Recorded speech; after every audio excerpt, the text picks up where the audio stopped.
আমি এই পেশা থেকে বের হইতে চাই। আমি আর জীবনে এটা করব না। এখন কথা হচ্ছে যার জন্য, যার ভালোবাসায়, মানে ওনার মেয়ে রেশমির জন্য আমি এই পেশা থেকে চিরতরে দূরে সরতে যেতেছি, তার কাছ থেকে আমার বঞ্চিত করবেন না। তাইলে হয়তো বা আমার এই ভালো হয়ে যাওয়ার ইচ্ছাটা মরে যেতে পারে। আমি এই পেশা থেকে নাও ফিরতে পারি। না না না, এইসব বললে তো হবে না। একজন চেয়ারম্যান হয়ে তো আমি পয়সা রাখতে পারি না, ছাইরা দিতে পারি না আমি। কি বলিস? আরে দোস্ত, ডাকাতরা তো রাতের আধারে ডাকাতি করে, অনেকেই তো দিনের আলোতে ডাকাতি করে। বিষয়টা আমি আপনাদেরকে বুঝাই বলতেছি। আপনারা সবাই জানেন যে এই চেয়ারম্যান মকবুলের সাথে আমার মেয়ের বিবাহ ঠিক হয়েছিল এবং সেই বিবাহে আপনাদের সবাইকে আমি দাওয়াত করছি। এখন যেটা সমস্যা হয়েছে, মানে ঘটনাটা হয়েছে,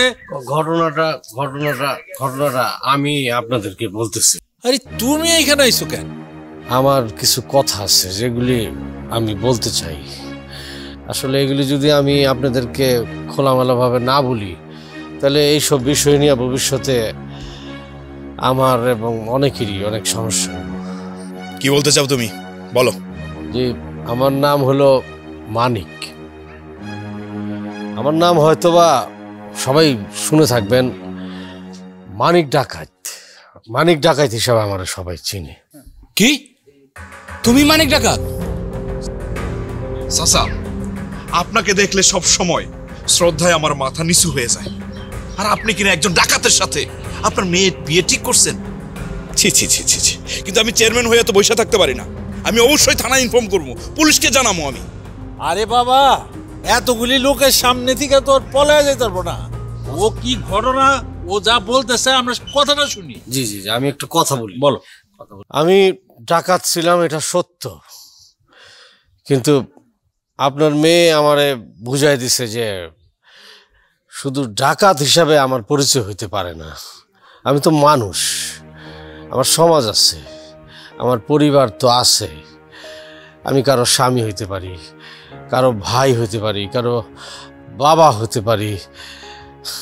আমার পরিচয় শুধু ডাকাত হইব কেন? আমার একটা সুন্দর জীবন হইতে পারে না? আমি তওবা করছি, আমি আর কোনোদিন এই ধরনের পেশায় যাব না। আমি ডাকাতি করব না। আমি তো বুঝতে পারছি বিষয়টা, যে জিনিসটা খারাপ। মানুষ এর চেয়েও ভয়ঙ্কর ভয়ঙ্কর ডাকাতি করে না, চোখের সামনে করতেছে কিন্তু কেউ কিছু বলতে পারে না, বুক ফুলায় চলতেছে। তারা কোনোদিন ডাকাতি ছাড়েও না।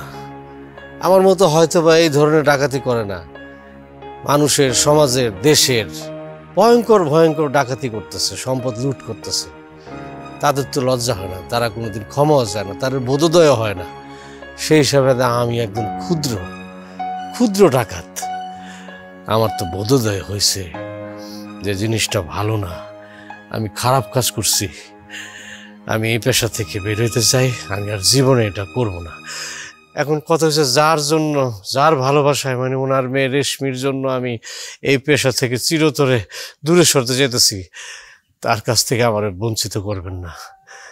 তাইলে হয়তো বা আমার এই ভালো হয়ে যাওয়ার ইচ্ছাটা মরে যেতে পারে। আমি এই পেশা থেকে নাও ফিরতে পারি। না না না, এইসব বললে তো হবে না। একজন চেয়ারম্যান হয়ে তো আমি পয়সা রাখতে পারি না, ছাইরা দিতে পারি না আমি। কি বলিস? আরে দোস্ত, ডাকাতরা তো রাতের আধারে ডাকাতি করে, অনেকেই তো দিনের আলোতে ডাকাতি করে। কিন্তু তওবা সবাই করতে পারে না।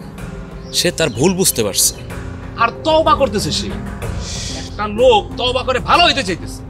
আর বিষয়টা হয়েছে কি, এই তওবাটা কিন্তু সবাই করতে পারে না, নিজের দুঃস্বীকার সবাই করতে পারে। এটার একটা সাহস লাগে। সে ভালো হইতেছে, আমরা তাকে সহযোগিতা করি। কি বলেন আপনারা?